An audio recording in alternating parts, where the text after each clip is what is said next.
ஆண்டவராகிய இயேசு கிறிஸ்துவின் இனிய நாமத்தினாலே உங்கள் யாவரையும் வாழ்த்துகிறேன்.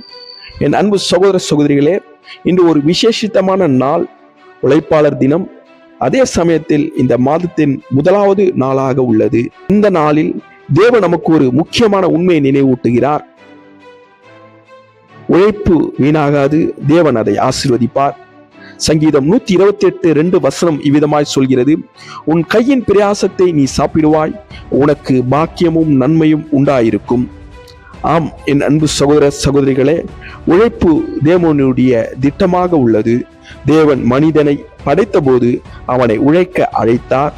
ஆகையால் உழைப்பானது ஒரு சுமை அல்ல, அது ஒரு ஆசீர்வாதம். நாம் செய்கிற சிறிய வேலை கூட தேவன் பெரிய காரியங்களை பெரிதாக நினைக்கிறவராயிருக்கிறார். உழைப்பின் பலன் நிச்சயமாய் கிடைக்கும். இந்த வசனம் தெளிவாக சொல்கிறது, உன் கையின் பிரயாசத்தை நீ சாப்பிடுவாய். அதாவது நீ உழைத்ததற்கான பலனை தேவன் உனக்கு கொடுப்பார். சில நேரங்கள் அது தாமதமாக தோன்றிருக்கலாம், ஆனால் தேவன் நீதியானவர், நியாயமானவர். நீங்கள் செய்த வேலைக்கேற்ற பலனை தேவன் தர வல்லவராயிருக்கிறார். பாக்கியமும் நன்மையும் உண்டாகும். தேவன் சொல்கிறார், உனக்கு பாக்கியமும் நன்மையும் உண்டாகும் என்று. இது வெறும் பொருளாதார ஆசீர்வாதம் மட்டுமல்ல, குடும்பத்தின் சமாதானம், ஆரோக்கியம், மனநிறைவு, இவைகள் அனைத்தும் தேவன் தர நன்மையாக இருக்கிறது. இந்த புதிய மாதத்தின் தொடக்கத்தில் தேவன் உங்களுக்கு சொல்லும் வார்த்தை, நீங்கள் தொடங்கும் ஒவ்வொரு காரியங்களிலும் என் கரம் உங்கள் மேல் இருக்கும். தேவனுடைய கரம் உங்கள் மேல் இருக்கும். உங்கள் உழைப்பு நான் ஆசீர்வதிப்பேன். உழைத்தவர்களுக்கு மேலே பலனை நான் தருவேன் என்று தேவன் சொல்கிறார். இந்த மாதம் மூடிய கதவுகள் திறக்கும் ஒரு மாதமாக இருக்கிறது. உழைப்புக்கு பலன் கிடைக்கும் ஒரு மாதமாக இருக்கிறது.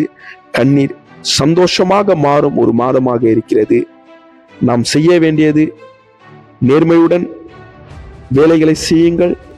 முழு மனதோடு வேலைகளை செய்யுங்கள். தேவனை நினைத்து செய்யுங்கள்.